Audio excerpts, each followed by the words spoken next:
वहीं आनंदपाल मामले में कोर्ट का फैसला आने के बाद आनंदपाल के भाई से एनडीटीवी ने एक्सक्लूसिव बातचीत की है। आपको सुनवाते हैं एनडीटीवी पर आनंदपाल के भाई का एक्सक्लूसिव इंटरव्यू। आज जोधपुर एसीजीएम सीबीआई कोर्ट ने एक बड़ा फैसला सुनाया है, जहां पर 2020 में आनंदपाल एनकाउंटर से जुड़ा एक मामला था, जिसमें सीबीआई ने क्लोजिंग जो है वो कोर्ट के समक्ष पेश की थी, जिसमें ये कहा गया था कि जो आनंदपाल सिंह का एनकाउंटर था वो पूरी तरीके से सही माना है सीबीआई ने, और उसी को लेकर उन्होंने कोर्ट के सामने तमाम जो दस्तावेज थे उस एनकाउंटर से जुड़े वो कोर्ट को सौंपे थे। उस मामले में आज करीब 4 साल बाद, क्योंकि 2020 में सीबीआई ने ये जो दस्तावेज थे ये कोर्ट को सौंपे थे, और आज 2024 में इसका जो फैसला है वो कोर्ट की ओर से आया है, जिसमें सीबीआई कोर्ट ने उस पूरे मामले को खारिज कर दिया है। और उस समय जो अधिकारी थे जो उस एनकाउंटर में शामिल थे उनके ऊपर कहीं ना कहीं प्रसंज्ञान लेने का काम कोर्ट ने किया है। इस पूरे मामले को लेकर आनंदपाल के भाई मंजीत पाल हमारे साथ है, उनसे हम जानेंगे किस तरह ये कानूनी लड़ाई उन्होंने इतने सालों में लड़ी, क्योंकि करीब 7 साल होने जा रहे हैं इस एनकाउंटर को। उसके बाद लंबी प्रक्रिया रहती है, सीबीआई जांच की, तमाम सरकारी एजेंसियों की जांच इसमें शामिल रहती है, और उसके बाद आज 2024 में ये फैसला आता है। तो उसको लेकर उनके परिवार का क्या कुछ कहना है, क्योंकि आनंदपाल की पत्नी राज कंवर ने ये पूरी लड़ाई लड़ी, उनके भाई मंजीत ने लड़ी, और तमाम उनके परिवार, उनके समाज के लोगों ने लड़ाई लड़ी।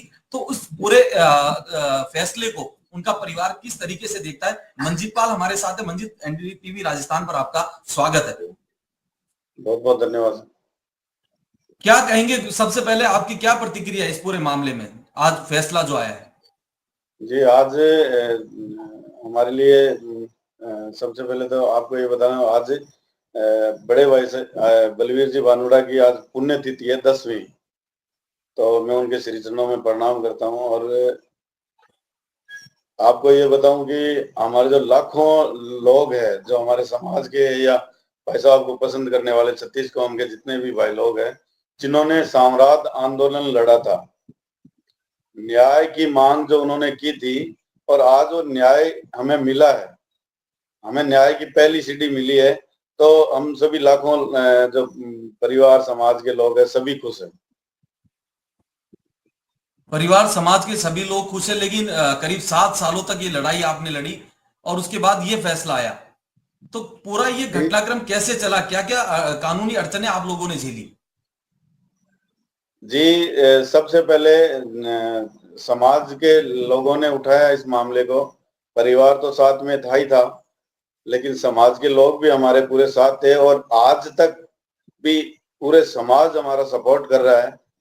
और उस सपोर्ट के कारण, उनकी दुआओं के कारण, उनके आशीर्वाद के कारण हम लोग आज ये पहले स्टेज पार कर पाए न्याय का। आगे किस तरह देखते हैं कि, क्योंकि अभी ऑप्शंस कई सारे हैं उनके पास भी, 16 अक्टूबर का टाइम कोर्ट ने दिया है, तो वो भी हाई कोर्ट, सुप्रीम कोर्ट तक जा सकते हैं, उसको लेकर आपकी क्या कुछ तैयारियां हैं?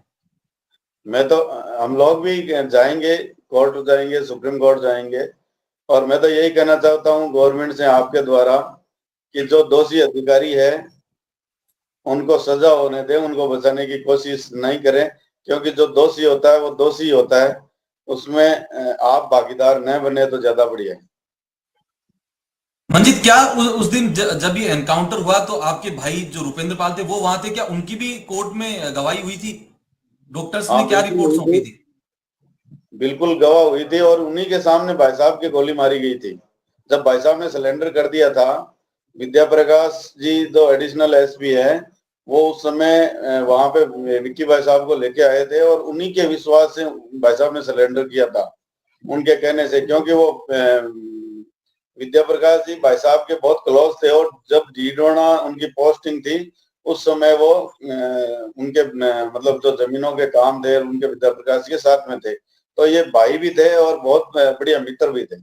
तो उस मित्रता के कारण उन पे पहले भी कई बार भरोसा किया, और उस दिन भी 24 जून 2017 को उन्होंने भरोसा करके अपने आप को सरेंडर किया। सरेंडर करने के बाद में इन लोगों ने उनके साथ में मारपीट की। मारपीट करने के बाद में कोई फोन आता है, उस फोन आने के बाद में इन्होंने गोली मारी, और ये सब घटनाक्रम। फोन किसका किसका आया फोन? अब ये तो हम नहीं बता सकते, ये तो विद्या प्रकाश ही बता सकते हैं। तो शरीर पर चोट के निशान भी थे, ऐसा भी पोस्टमार्टम रिपोर्ट में बताया गया है। और डॉक्टर्स ने क्या कुछ कैसी रिपोर्ट सौंपी थी कोर्ट को?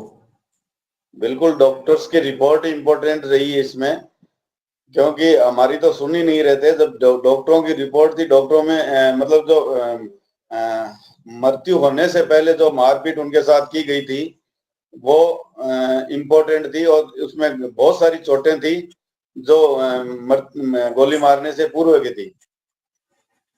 अच्छा, ये सारी चीजें कोर्ट के समक्ष उन लोगों ने बयान दिए हैं, डॉक्टर्स ने और उनकी रिपोर्ट और रूपेंद्र पाल ने?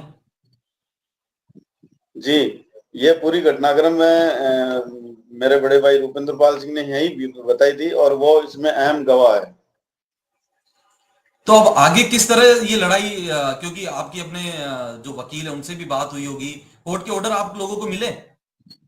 अभी कल हमें सर्टिफाइड कॉपी मिलेगी, और उसके बाद में हम लोग डिसाइड करेंगे कि हमें क्या करना है, क्योंकि वे पूरा पैनल और सभी समाज के जितने भी गणमान्य लोग हैं वो सभी मिलके डिसाइड करेंगे कि आगे को क्या करना है। राजस्थान में बहुत इससे पहले भी एनकाउंटर हुए हैं, कई सरकारों पर आरोप लगे हैं, एजेंसियों पर आरोप लगे हैं। इस पूरे मामले को आप, ये अंतिम सवाल है, किस तरह पूरी तरीके से आप देखते हैं और आगे क्या कुछ आपको न्याय की उम्मीद है? देखिए, चतुर सिंह जी हत्याकांड हुआ था, वो किसी से भी छुपा नहीं है।